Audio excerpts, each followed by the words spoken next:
Today, the topic of our webinar, I would like to straightly go towards it, is the influence of family environment on mental health, and why we are talking about mental health and what's the link between the mental health and family environment.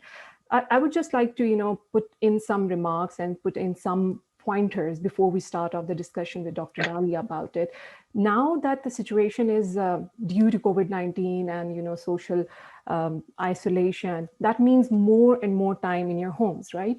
And it's one opportunity to spend more quality time with your family, with your kids, with your spouse, but that means more time and more chances of disagreements. And then there are small disagreements, minor and major. And at times we see that there are minor disagreements, but these minor triggers lead to big reactions. And we're at times surprised from our own selves at where that is coming from. It means that we are actually some things that we are not observing the way we should. And that's the importance of family environment that we are going to talk about. And I'm really glad that today we have Dr. Dahlia Mostafa, although she doesn't need much of an introduction and she is a name that is known across Canada, but I would like to share a few things about her, that she's a professional certified master life coach, marriage and youth counselor, leadership consultant with over 15 years of experience. And she's president and CEO of the Canadian Life Transformation Academy, a motivational speaker, trainer, humanitarian, and a very kind soul who carries a beautiful smile. And I think that is the simplest and most beautiful act of kindness that you can give and share with anyone. So thank you very much, Dr. Dahlia, for joining us today. Zainab. It's really my honor to be joining all the attendees participating today at our event. I'm very honored by the invitation from Mascan. Mascan provides really a shelter for our women and children in need in the community, and this is much needed. The amount of work that the team from Mascan and the Canadian Pakistani group has put in order to make this happen, and so many other organizations and members, has been really phenomenal. And yes, as you have said, sometimes the environment at home is not good enough. Sometimes the environment at home is disempowering. Sometimes the vocabulary used at home is hurtful. Sometimes there is verbal abuse. Sometimes there is emotional abuse. Believe it or not, I sit down with teenagers, girls, and they tell me that they come from cultures like my cultures. There is lots of sarcasm, for example. Middle Eastern cultures as well. Several cultures, we have that sense of humor around the house, but sometimes the girls during the teenagers' years, they are super sensitive. So if the dad and the brother, are mocking or are passing a joke, on her, her feelings are going to be hurt. Yeah. Or if the dad tell her you are overweight, or look at your hair, or do this or do that. I want to really reinforce to everyone attending us today that children and kids in the house, their mind is really believing 100% what their parents tell them. So if they tell them you're good, they are going to believe that they are good. If they tell them, no, you're not good enough. No, you didn't get the full mark in this. No, you've done this wrong. No, you've done this mistake. So we really have to pay attention to what we are saying. So the first thing in the environment, is this environment toxic? Does it kill things in you? Does it disempower you? Does it bring your self-esteem down? Does it shake your self-confidence? Is it limiting you or hindering you to be able to express your voice and talk and communicate? Or is it a flourishing environment where you are comfortable to be yourself?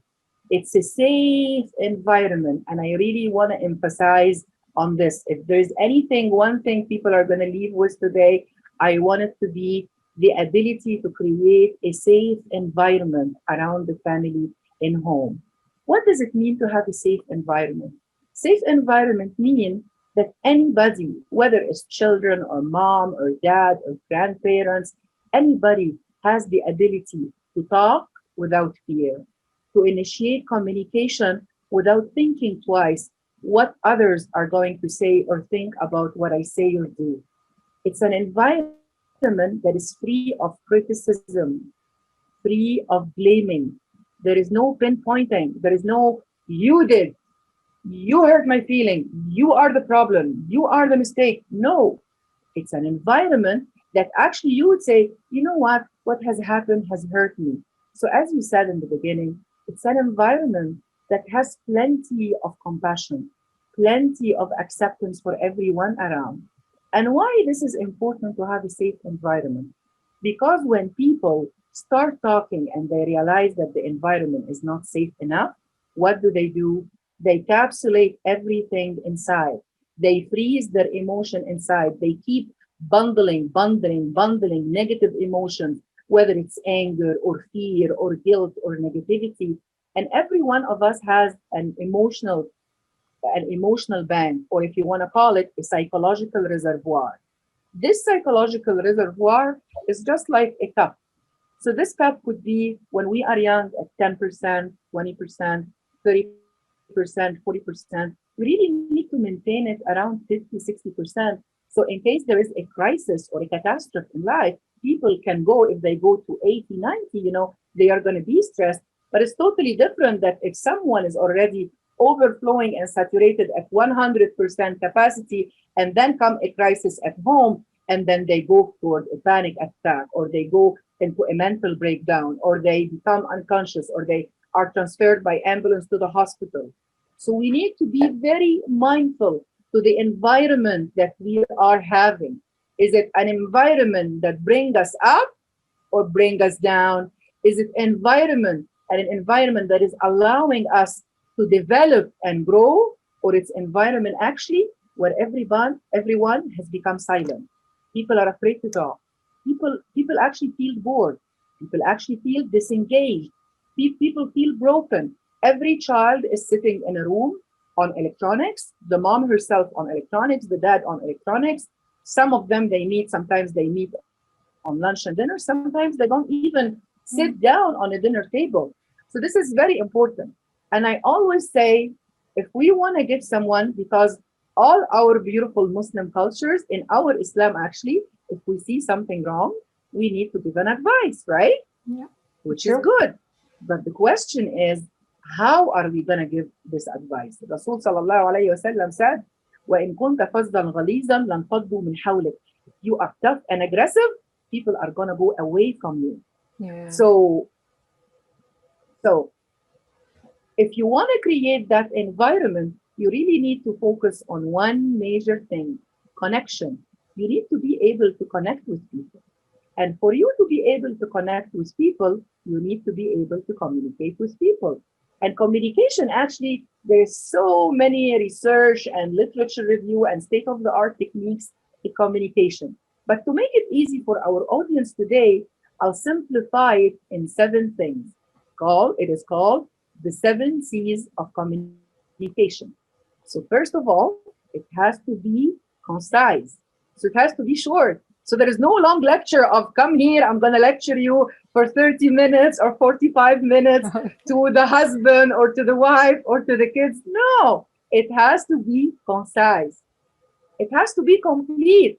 We need to complete the talk that we open and that we're talking about. Imagine a family that has among them a topic that gets open and it doesn't get closed, another one open and not closed, and there is 10 topic pendings and there is no closure for them. The idea that there is no closure, believe me, sometimes there's lots of women, they cannot sleep at night if there is no closure for the topic. Yes.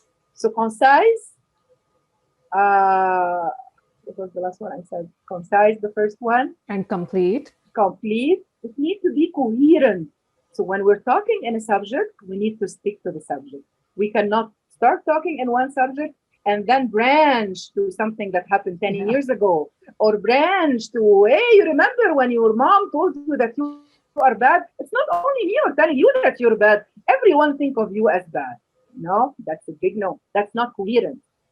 It has to be as well, is that concise, has to be clear. So, and this is really a big issue because there is people who don't have clear communication skills. And for people who don't have clear communication skills, I always advise them, please, if you want to talk in a topic, please write down the script of the conversation. Stick to these rules, make it concise, make it straightforward to the point, be sure that it's going to be complete, right? And make sure that you're able to write it on a script. Make sure that you're able to practice, record it if you want, hear yourself. Are you satisfied with it? keep it. You're not, keep on improving it. And then start practicing it. So when you're talking with the wife or with the husband or with the children, you have the ability to express yourself. And doesn't come between a night and a day for people who don't have. What do I want as a counselor, as a marriage and youth counselor, and as a coach? I want kids to be able to communicate to their parents without fear. If they don't communicate to their parents, who are they going to communicate to? They're going to communicate to their friends. And their friends sometimes might tell them good advice, sometimes might not tell them the Yeah. good advice. Am I right? If the Yes. wife doesn't communicate to her husband, she doesn't feel it is safe enough to communicate to him, who is she going to go and talk to? She's going to reveal the privacy and the secrets of the marriage and the family to other strangers? That's not right. And if the husband as well has turned into the mute mode, or he's unable to express himself, and to be fair, I want to be fair to everyone in the house today Yes. because this is a family lecture. There is Yes. lots of husbands who gave up on communication because as long as they open, the wife either recall the past and get angry and starts yelling and screaming and shouting, and the husband feels that he's walking on eggshell. He doesn't know what to do, what to say, what to keep. So he really panics. So husbands are not like women saying that they have these superpowers. They are human beings, just the same struggles the women are going through, the husband as well is going through, and the kids end up going through as well. Manners are very important in communication. So another one from the 7 C's is being courteous. Manners. How are you talking? How are you saying things? I'm not saying don't comment. I'm not saying don't pass a comment, but we have a method called the sandwich method.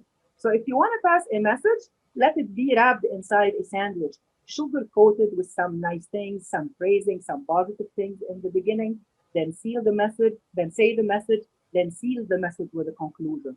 Don't go and choose. Don't go and say you are bad. What you know what? I always like how you talk. I like how you communicate with your mom. Today really the conversation went on another venue. I am really used at you being more talkative to your mom in a more appropriate way. So say the good things first and then say the message that you want to pass. But I want everyone who's having a pen and paper, and I always like people to write down. And thank you, Zainab, for being a mother and taking notes. So whatever you want to open your mouth and say needs to pass by three filters. Three filters. It needs to be positive, it needs to be healthy, and it needs to have an added value. If it's not positive, please keep it to yourself. If it's not healthy, meaning that it promotes the nurturing and the development of this family and that environment, and it's encouraging, that's what it means. If it's healthy, say it. If it's not, keep it for yourself. You don't have to say everything that crosses your mind. I don't want you to be impulsive. And there are things that once said, it breaks and damage, and it takes long time to heal some scars, and some scars they are not healed. And the last one, what you're saying needs to have an added value. So you're adding, you're not destroying, you're not destructing, you're not bringing people down. And this is really very important. One pillar, just as communication, can really, if it's misused in the family environment, can lead to post-traumatic stress disorder, can lead to lots of negativity, can lead to severe depression, can lead to severe anxiety. So kids come, parents fight, and they are not aware if the children are listening or not. Sometimes parents want to be in denial that no, the kids were not listening. And kids really, I just want to say this so people really get it, even if kids are not listening. The listening component is 7% of the communication. And then an average of 33% on the voice tone. What is the tone you're using? And Mm. 60% on the body language. So that baby who is in the house having 2 years old, although he doesn't understand what his parents are saying, or are they fighting or their argument, but he can understand that there is tension because of the tone and because of the body language. So we have to be very careful about this. What are we promoting in the house? Another one important rule of communication, we need to be considerate. So, for example, the wife needs to be considerate The husband just came back from work. What to tell him, when to tell him, at what time. Using emotional intelligence is very important. Using the timing is very important. Anybody, whether it's men or women, especially men, after they return from work, according to psychology, they need 2 hours to disengage, to shift gears from work and the stress of work to home. Of course, in today's life, 2 hours is almost impossible. So you don't have to give him 2 hours of relaxation time, but just give him 30 minutes to disengage and shift gears. He's going to be focusing with what you are saying. So really, Zainab, one major pillar that is very important, if we work on our communication skills, and if we think about what we say before we say it, if we adhere to the 7 C's, if we adhere to the 3 filters of the message, that it needs to be positive, healthy, have an added value, and if we are able to create a safe space, we are going to have much less conflict, much less fights, much less stress. People come to see me whether they want to work on depression, anxiety, their marriage with their children, what they're going through. And I always start by saying one thing. For me to be able to do my work, the house needs to be stable, needs to be peaceful. There is some kids that sometimes when the mom and the dad are going to separate and leave each other, sometimes I ask the children, are you going to be okay with this? And sometimes I hear an answer that really goes very deep and touch my heart. It's okay if mommy and daddy doesn't like each other anymore, but we really need peace in the house. Can you Yes. imagine when you hear from a 6 years old or from an 8 years old that all they need, their major need, they need to establish and have peace at house. Kids need to be in an environment that they trust. And if this trust is broken and years keep passing by, it won't start happening between the children and between the parents. And if the parents lose the connection with the children, the parents are going to keep advising, yelling, screaming, shouting, punishing, doing whatever they think with the authoritarian parenting style, the dictatorship parenting style, and the kids are not going to listen. And nowadays, what do I see on a day-to-day basis?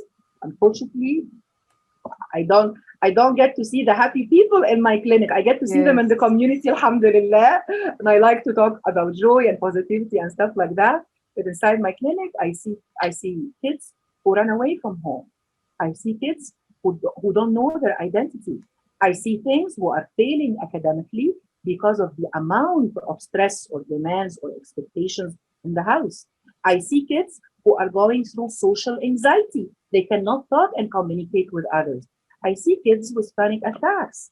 And I see moms who are abused, whether it's verbal abuse, emotional abuse, mental abuse, financial abuse, sexual abuse, physical abuse. It's all form of abuse. And abuse as well could be to the husband. Yes, there are some husbands who are being subject to abuse. And yes, there are some seniors as well, and some children as well. So we need to be mindful. If I ask every person attending today, go with a piece of paper around each room in the house and write what's your energy level or your feeling toward this room. Does this room bring your energy up? Are you feeling happy inside this room? Or when you enter it, you feel that your energy is down?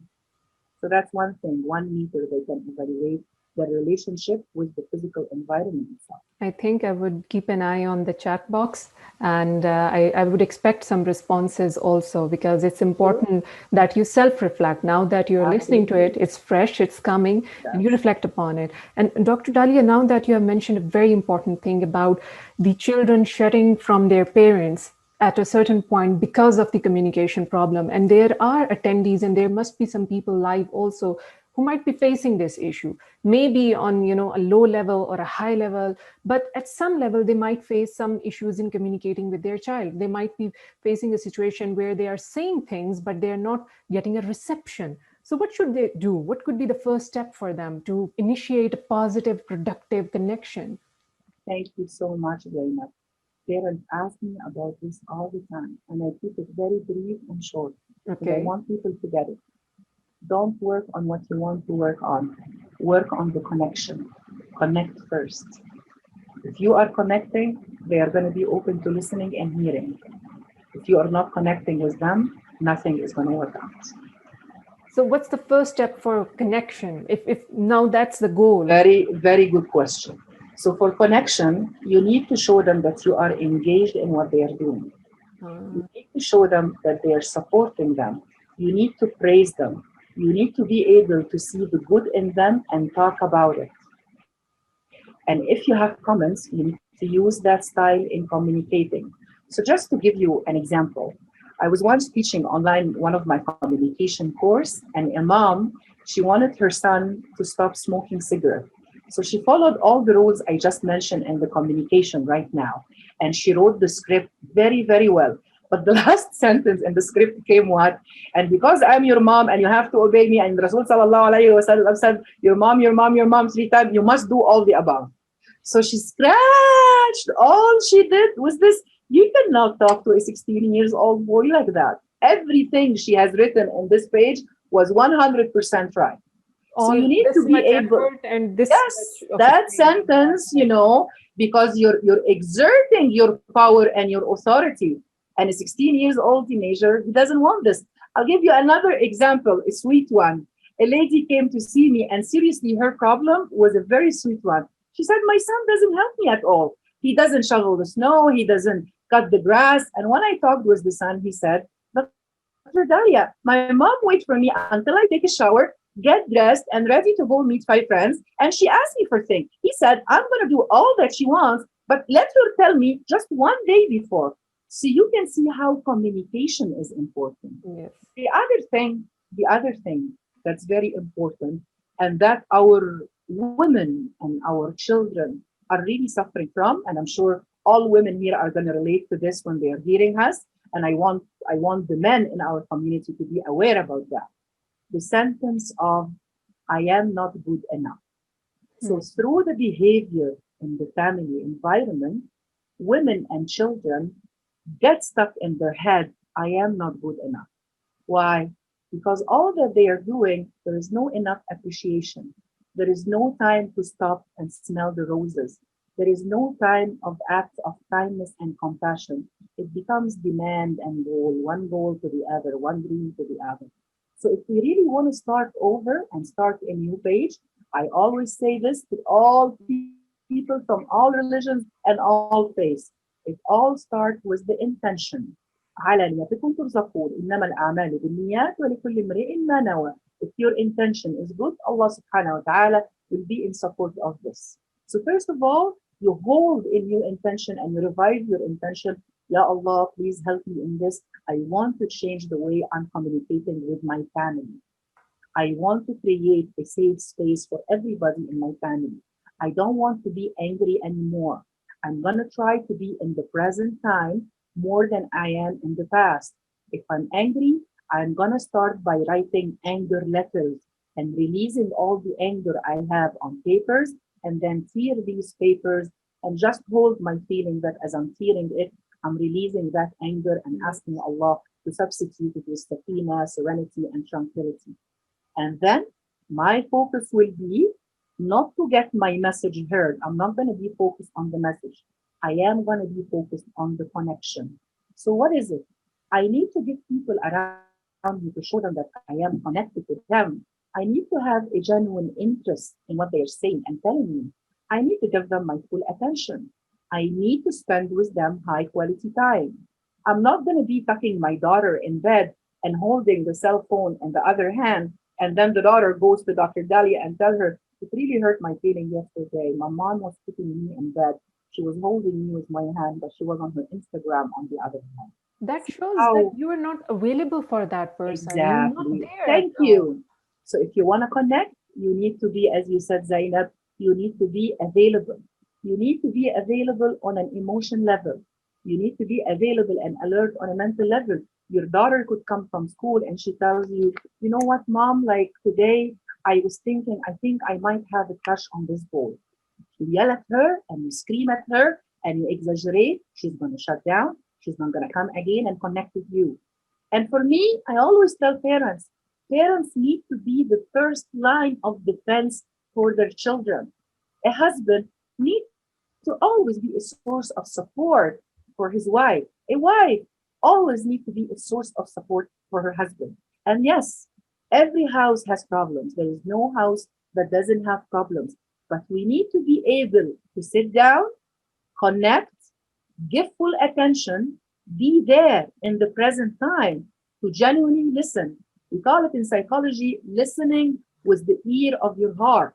So I'm listening to Zainab, I'm paying attention. I'm not jumping, I'm not listening with one ear and inside my mind, I'm jumping to conclusion or jumping to the future or saying, I know what's coming next. No, I am with her in the moment, showing her respect, showing her validation. I am here with you and listening to you. And this is why when women don't feel connected in their house or children or husband, they go outside of the family environment and they start talking. Sometimes they go to professional and talk, which is always the best advice. We don't want grandparents to have more stress and be involved in what's going on.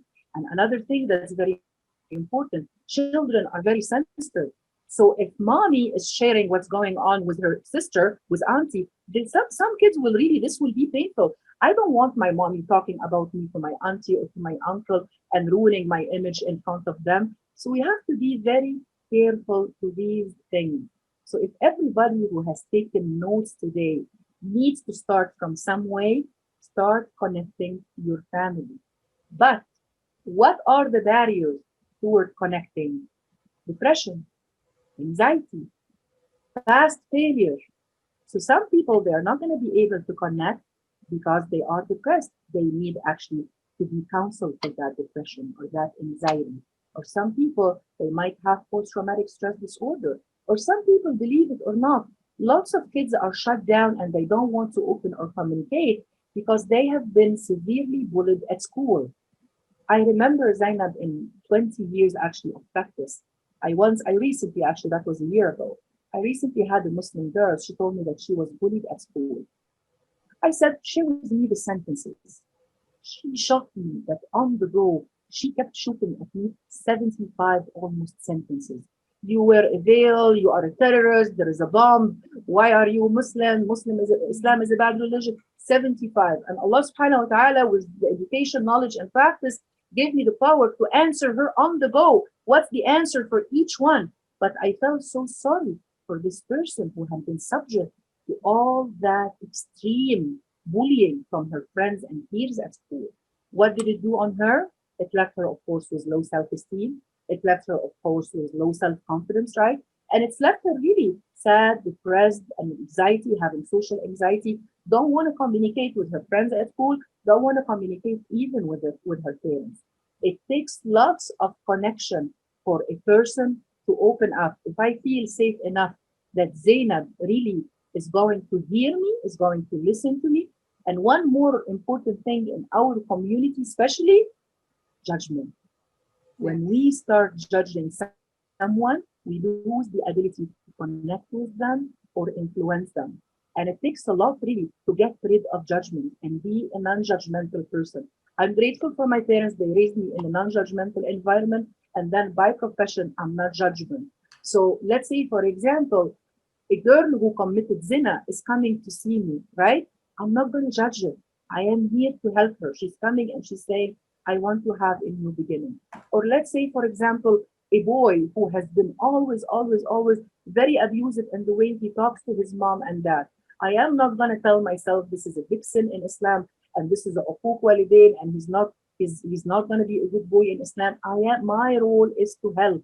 My role is not to judge. So this is the role of everyone in the family environment. It is to help, it is to support, it is to share, it is to encourage, it is to promote. We are building a family together. And it takes a lot to build, and it takes really very quick Humans. time to destroy and destruct. So that feeling of feeling safe in the environment is very important. And when a conflict happens, what are we going to do? Please, the first thing you do in a conflict, delay your response by 30 seconds.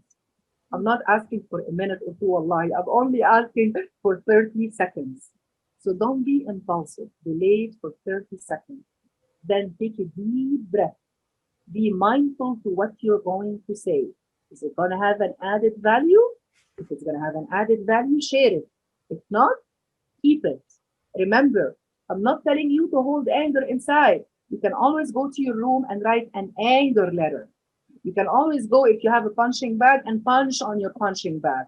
You can run on your treadmill. You can exercise. You can do wudu, and you can do salah, and you can say istighfar. There is so many things that you can do to cope with anger. So I don't want to hear anymore. I'm an angry man. I lose my temper. That's not an excuse.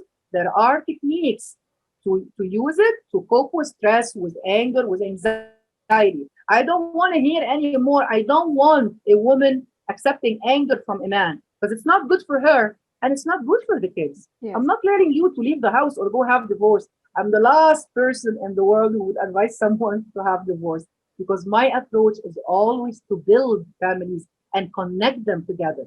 But if your husband is angry, sit down with him and don't pinpoint at him. Don't tell him you're angry. Don't tell him, oh, you're a psycho. Oh, you need to go to a psychologist. No, no, no, no, no, no, no, no, no. Tell him with a very kind, loving, sincere voice with a good intention. I've noticed that lately you are really getting angry. I understand that there is lots of stress around you, but I really want to help you. How can I help you? Yes. This is going to make him feel that what he's going through is validated. Remember, Zainab, if you have little children around in the family, when they fall down, they come and they say, please kiss the wawa, please kiss the boo boo, right? And when you kiss it for them, oh, it's gone for them. So it's that validation. The adults as well, they need that validation.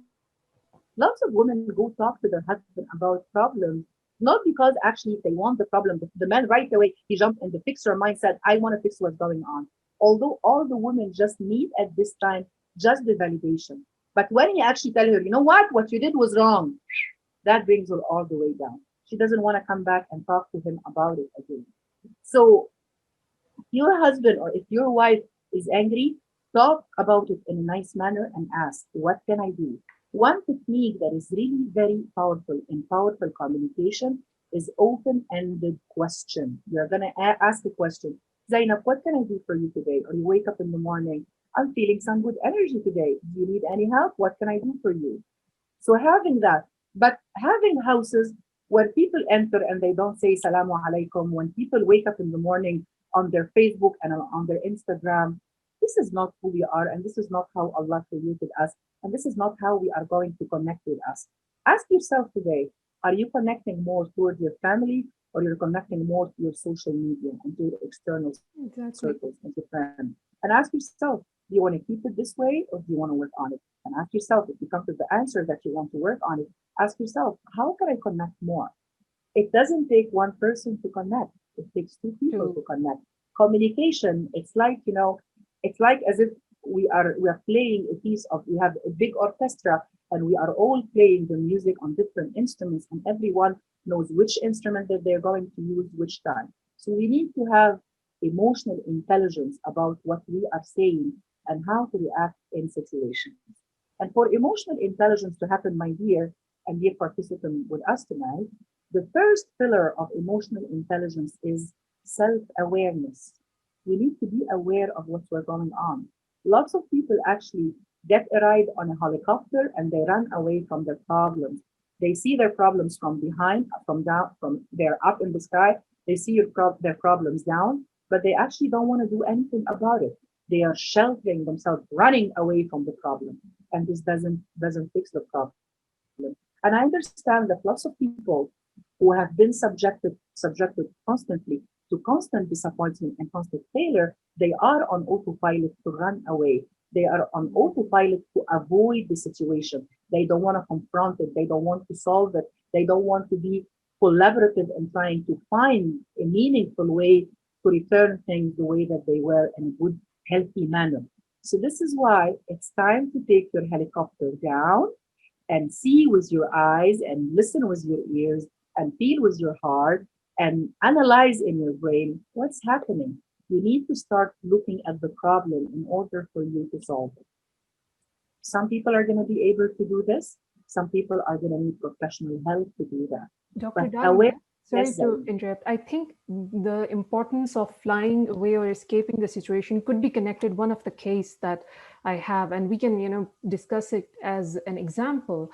And it's just one case that we had, and a young girl, she decides to leave her parent and she runs away from her family only because she wanted to pursue her education, but her family was not accepting it and forcing her into marriage. Now, according to you, what could have been different in this case in terms of communication, and how this situation could have been avoided, that now she ran away, but she doesn't have any ties with her parents. She's alone. She's in isolation. She's going through a lot of things, and she's rethinking about her decision. Was it the right one? Should I have just accepted it? Was it a compromise for me for the lifetime? What could have been different? But of course, on the other end, if the parents were like rigid, no, we are not accepting your terms and conditions, you have to do this or you're not part of family, what could have been done that would be different for them, not the consequences that she's facing at the moment? So, two style of parenting, okay? Authoritarian and authoritative.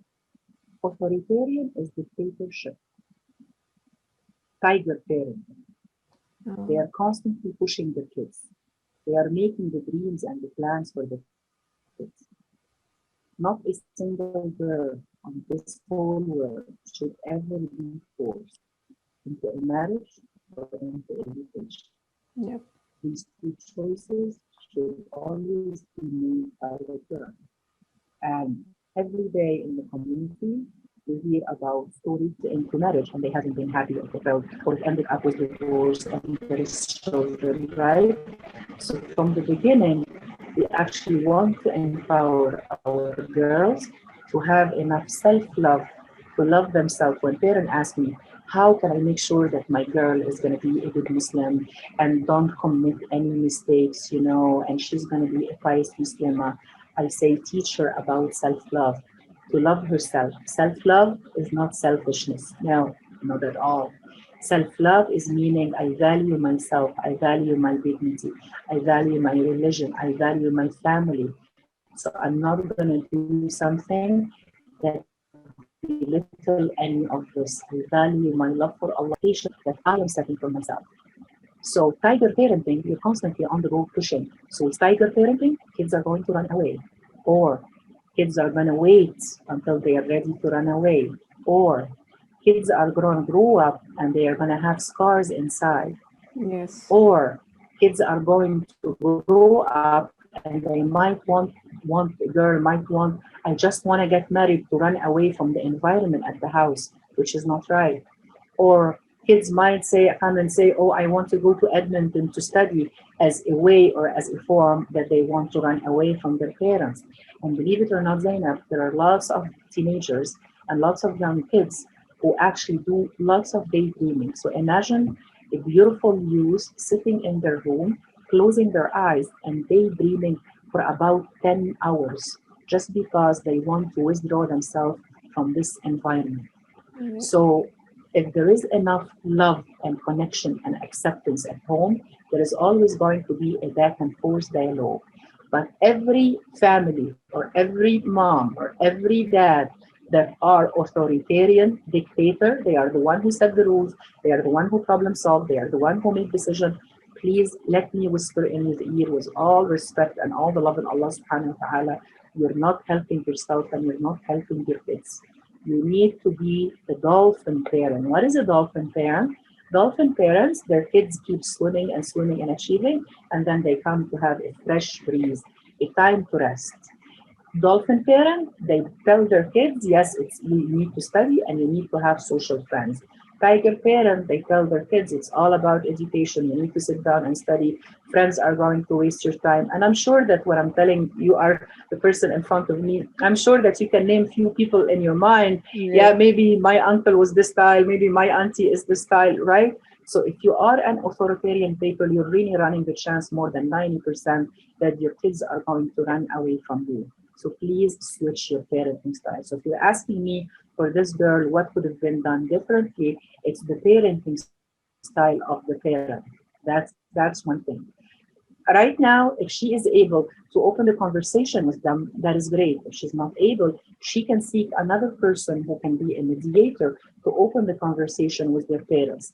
I want to say this, when I work with children, working with children is not the hard part. It's actually working with parents, right? Yeah. Because parents are not very receptive when you come and you tell them, even with all the best knowledge and education in the world, The that rigidity you're, that you. yes, the rigidity, right? The rigidity of all our different cultures, that we need to let go of the concept that parents are here and kids are here. We need to have, it's not that they are equal headed, no, but we don't want to raise kids with too much authority because it kills the best in them. We need to keep that connection. And one thing I want to say that is very important, you have to be very mindful in your thinking. And this is one of the rules in emotional intelligence. We call it consequential thinking.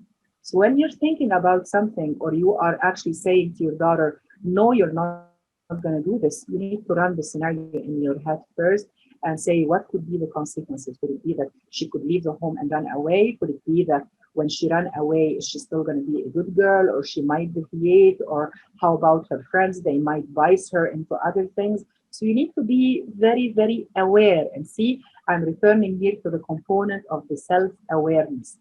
Why the awareness is very important? Because if we want to change a behavior, or if we want to do self control or self regulation, we cannot regulate something we are not aware of.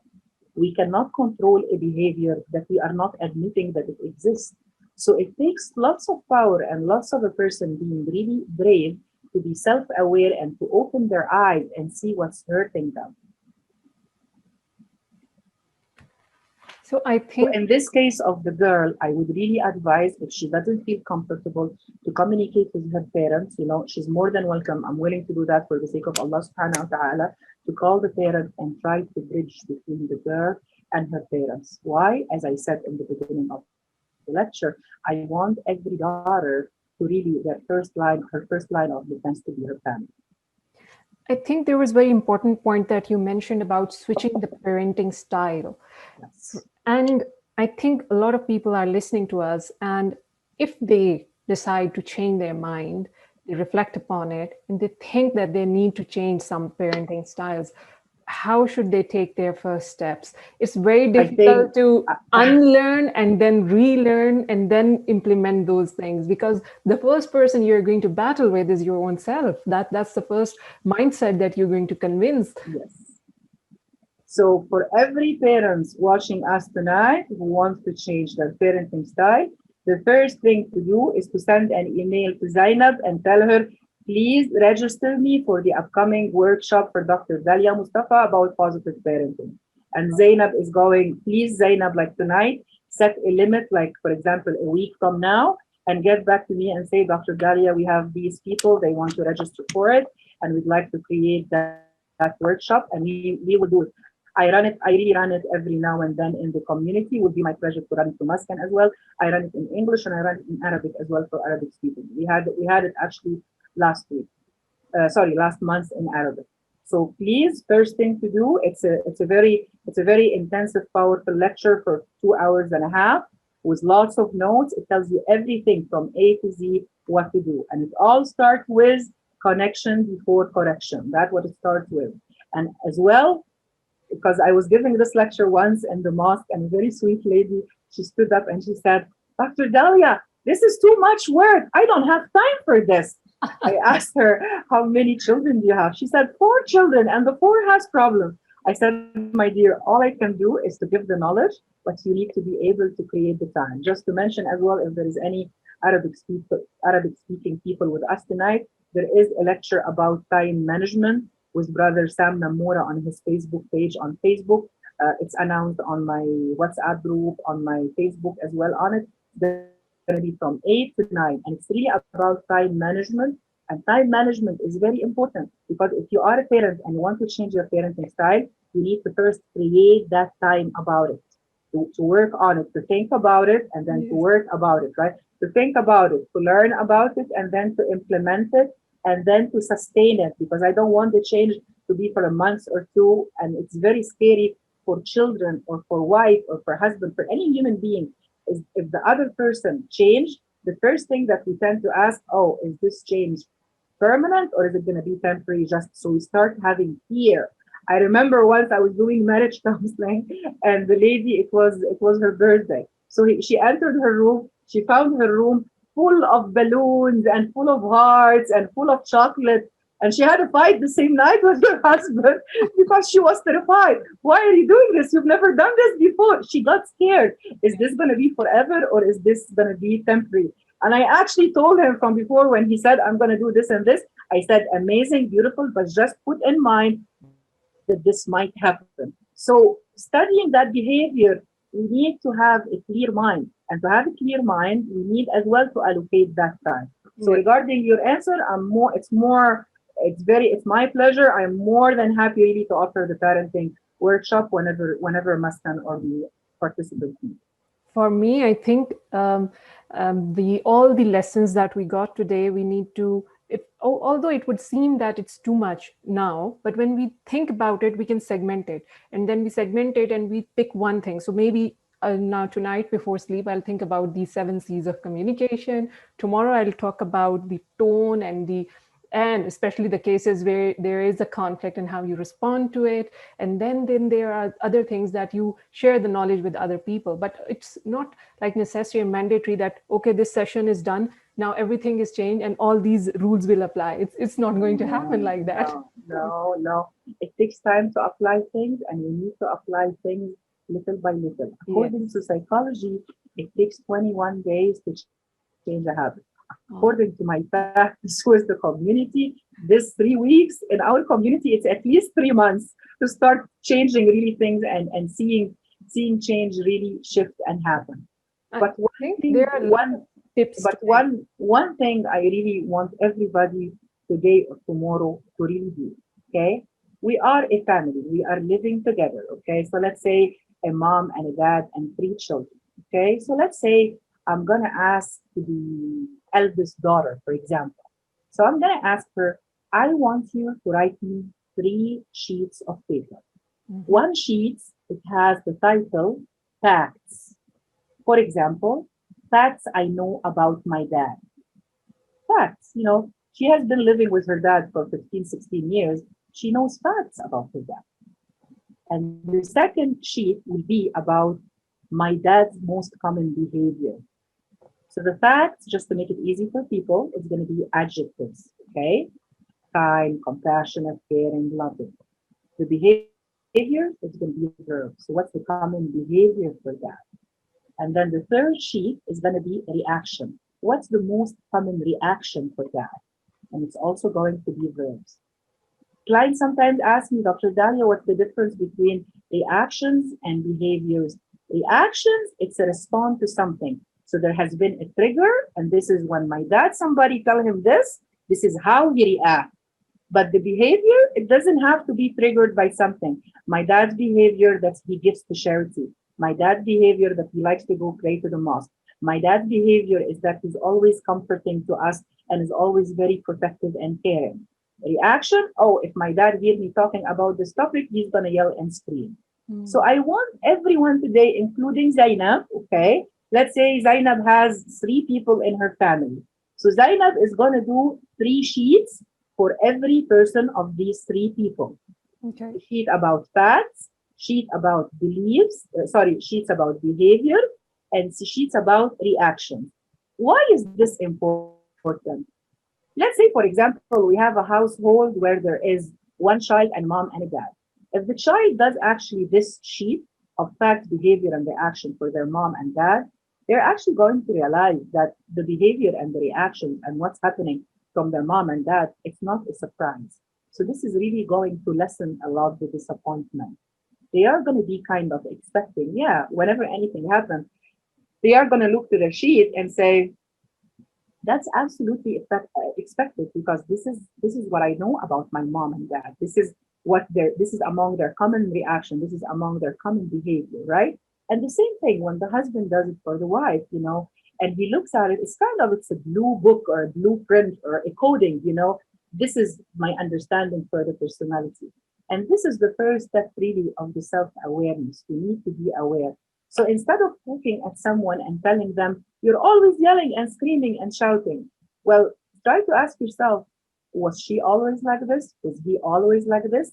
What has led to this point? And we call this in psychology for children something very important, ABCs. So the B is the behavior, and the A is the antecedent. What happened before this behavior? So this behavior, as a matter of fact, for me as a counselor, what really matters the most for me is not actually the behavior. It's what led to this behavior. I need to The dig reason. deep to know the reason, because fixing the reason will help in fixing the behavior. And then the C is for the consequence. What happened afterwards? How did you deal with it?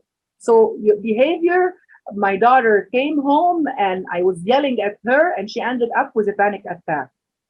What happened before that? Oh, she came and she said that she failed in the math test, which is something that we're really facing in the community a lot. The math do put lots of stress on our children. So this was the trigger before, and the consequence, I yelled at her, I screamed at her, I punished her in her room, I told her that she's grounded from this. That's not the right way to do it, because she's only going to develop anxiety around exam. She's not going to develop the right attitude and the right mindset and feelings to study. She's always going to be fearful to disappoint you or not meet your expectation. So there is one, I know that we're coming close to time, there is something I want everyone to know. There is a version of Zainab. I'm taking Zainab example because she's the only one in front of me tonight. So there is a version of Zainab and a version total different. Another version of Zainab with fear. So we don't want anybody in the family environment to have fear. We don't people to have anger. We don't want people to be driven by guilt. I don't want you to make the kids feel guilty, please. It smash them and it scratch them and scars them from inside. Whenever a child comes to me with an academic problem, there is always a problem in the family environment. And this is Yeah. why the topic we are talking about today, the influence of family environment on mental health, is very important. Something very important I really want to mention, that the years of teenagers, if we really pass safely through that, this is good. If we are stuck in that, and usually we get stuck in that, we know from Dr. Erickson, a famous psychologist, that according to the 8 steps of stages of development for human being, around the age of teenager have shaken beliefs around their identity, and they get confused around their role, around their beliefs, around how they are viewing the world. So this is the age that mental illness gets seeded. So we don't want a family environment that trigger this mental illness, that seed this mental illness. And mental illness always thrive in isolation. So we don't want isolated kids. We need to be able to connect with them. I heard it from a couple of dads, but I need to work. I need to secure the finance for the family. I don't have time to sit. And I remember I had this sweet little boy, he was 7 years old, and he asked me, he said, can you tell my dad to spend some time with me, please? So I just want to say that I understand in today's challenges, we all want to have financial securities for our children, but it's more important to help our children build their identity and be able to express their voice and know their values and connect to their faith and their culture and their family and their stands and their rules. This is much more important than the money. If we don't leave our children any money at all, but we left them a positive, stable personality, that's a great assets. And Allah subhanahu wa ta'ala will take care of the rest. They are going to be able to study, they're going to be able to have good careers, they're going to be able to have the right friends, they're going to be able to make decisions. So this is the real investment. Sometimes parents come and see me, and I say a humble thing, and I say, I wish that you would have taken your kids into vacation and build it some time and some memory and bonded with them. This would have been better than giving me the money you're giving me now.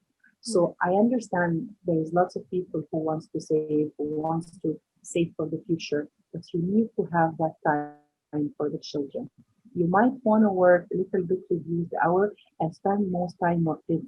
And kids really, if I'm gonna speak about kids, like below 8 and 6 years, they really want you to sit down with them and play with them. Like I almost finish my work every day, like in this COVID and the amount of suicide we're having, it's a huge load. So I really finish my work and I'm super tired, but I need to have time for my son. I need to have time for my son because he's waiting mommy to finish. He knows that mommy is helping people. He's waiting for his story. So mommy, I'm waiting for my bedtime story. And we are waiting to have a game together, a turn taking game together and have some fun, me and him and dad. So we need not to be distracted. I am a working mom, so I need to be vigilant to this. So sometimes I put in my own schedule, this is time sheltered for my son. This is time sheltered for my husband because I need to maintain that bonding within the family. I cannot be distracted by one thing on the expense of another thing. So balance is very, very, very important.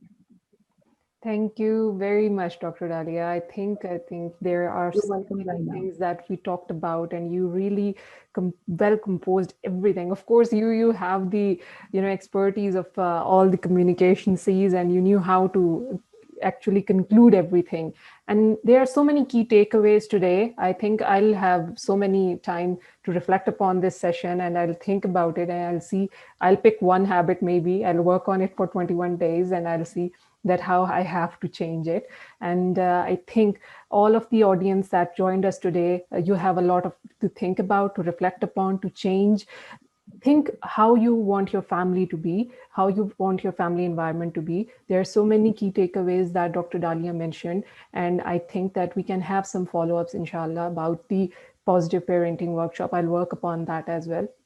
So thank you very much for joining. If you have any comments, suggestions, you can always email us. You can always let us know. We can actually share with you the responses. I'll actually share these points and notes as well in the feedback email so that you can actually think about these pointers and these activities. And then there's one activity for me also to take care of. So thank you very much, Dr. Dahlia. I hope that we learn more from you in the upcoming days. Jazakallah. And that's the end of it.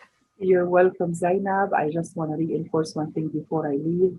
This COVID time is very stressful on kids, very stressful on parents.